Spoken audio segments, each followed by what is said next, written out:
Hello, friends. This is Dave Hurwitz, executive editor at ClassicsToday.com, here with reference recordings.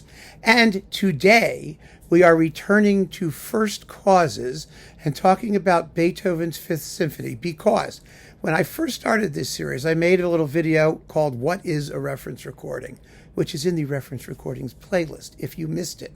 And now that we've done our first 100 or so reference recordings and we're on our second 100 or so reference recordings, I think it's time that we actually talk about Beethoven's Fifth Symphony. That was sort of my exemplar in the course of that talk, but we didn't consider it in particular detail. And this is the recording. You all know what it is. Carlos Kleiber with the Vienna Philharmonic is the reference recording for Beethoven's Fifth. It's not my favorite. That one would probably be Igor Markevich with the L'Amour Orchestra on DG, or one of those, or the George Szell live Vienna Philharmonic on Orfeo, which is gone. So, you know, what choice do we have? One of those two. But this is an excellent performance of Beethoven's Fifth. And the reason I brought this up is because we needed to understand that it isn't the best recording that's the reference recording, just the most recommended, generally acclaimed, widely considered, marketingly wise available version. And really, when you think about it, when I brought this up, it was kind of amazing how many people immediately chimed in. Oh, it's got to be Kleiber, it's got to be Kleiber. They thought it had to be Kleiber because Kleiber's the best. Well, of course, that's hogwash. He's not the best. And, he's among the best. Yeah, sure, he's among the best. But it's interesting to understand how this came to be a reference, because when you think about it, it's totally counterintuitive.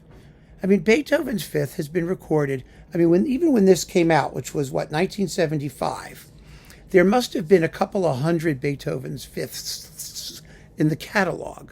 And they had been recorded by every major conductor who ever lived, including Furtwängler and Toscanini and his dad, Erich Kleiber, who was an absolutely fabulous Beethoven conductor and whose Fifth was plainly the model for this one. I mean, Carlos Kleiber was nothing if not his father's son. And so it was very, very odd, let's put it that way, that some new recording of Beethoven's Fifth by a conductor who was noteworthy for not making records and not conducting.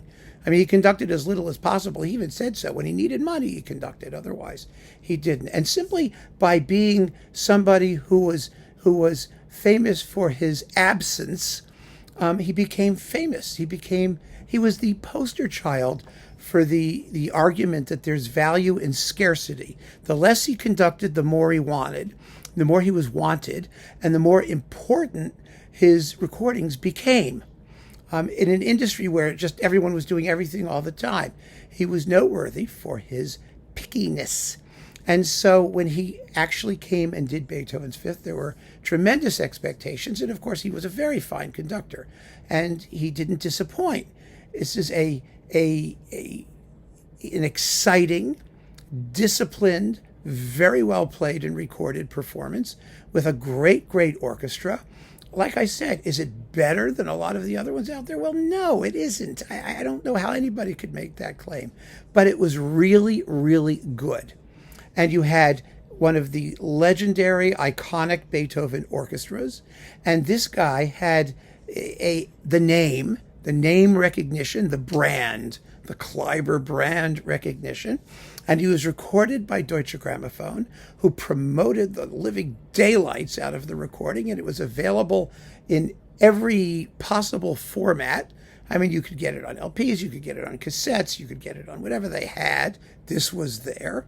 And it's even more remarkable when you consider that the German conductor guy of the day was Herbert von Karajan, who was had already done a couple Beethoven cycles. Well, he did one, and then this came out. He was about to do another one in 1977, and then he'd do another one in digital, but this was still there. He did the Fifth, Kleiber, and he did the Seventh, and that was it. But again, like I said, there was value in scarcity. And because of that, This performance was much more highly regarded than Karajan's. Karajan was probably seething, and you could see smoke coming out of his ears and all kinds of crazy things happening as a result of that. And it became the reference, the generally acclaimed reference. And I really believe in my heart, not that this isn't very good. Like I said, it's among the great recordings. Whether you think it's the best or not is sort of irrelevant. It's a question of tiny details and personal taste. It's unquestionably a great recording of Beethoven's Fifth. I find it just a tad mechanical and a little bit perfunctory. That's me. I like other versions better, but it doesn't matter. What matters is that the general universe thought this was the reference recording. It was easy to identify because of the scarcity of his discography. It stood out. And that's what matters, that it stood out. It was special for that reason only. And there we go. A remarkable thing happened. In the 70s, a new performance of the most popular symphony ever written was acclaimed as the reference. So keep on listening, friends, and thanks for joining me. Take care.